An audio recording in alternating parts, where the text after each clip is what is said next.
కొన్ని ప్రత్యేక పరిస్థితుల్లోనే నేను ఈరోజు రాజీనామా చేసి పక్కకు వెళ్ళటం జరుగుతుంది. కారణాలు ఏమిటి అనే దాని మీద కూలంకషంగా చర్చించుకుంటే చాలా లోతు విషయాలు ఉంటాయి. అనవసరమైన టాపిక్ ఇప్పుడు అంతా కూడాను.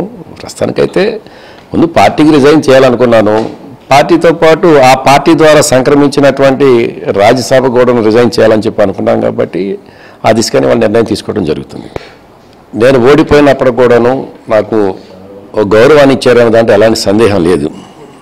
దానికన్నా ముందు నాకు ఏ పరిస్థితిలో జగన్మోహన్ రెడ్డి గారు నాకు ఈ అవకాశం కల్పించడం జరిగిందనే దానితో చూసుకున్నట్లయితే దానికన్నా ముందు మా ఇద్దరికి సంబంధించిన జరిగినటువంటి అనేక అంశాలు ఉన్నాయి.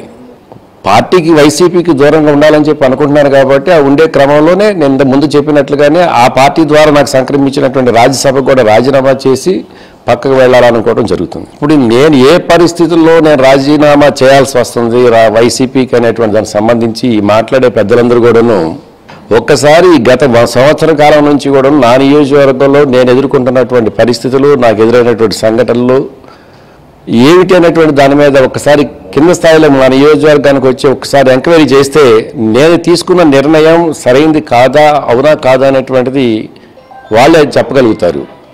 కొన్ని ఇబ్బందులు పడ్డాం, కొన్ని ఫేస్ చేశాం.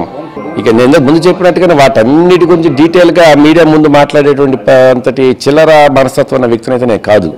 తెలుగుదేశం పార్టీ ఇవాళ చంద్రబాబు నాయుడు గారు ఎంతో అనుభవం ఉన్నటువంటి ముఖ్యమంత్రి, గాడి తప్పినటువంటి ఆంధ్ర రాష్ట్ర రాజకీయ పరిపాలన వ్యవస్థని గాడిలో పెట్టాలి, ప్రక్షాళన చేయాలని చెప్పి ఆలోచన చేసి ఆ దిశగా వారు నిర్ణయాలు తీసుకుంటున్నారు. అదే క్రమంలో రాజకీయంగా యాక్టివ్గా ఉండాలనుకుంటున్నారు. కాబట్టి తెలుగుదేశం పార్టీతో కలిసి జర్నీ చేద్దాం అనేటువంటిది నా అభిప్రాయం.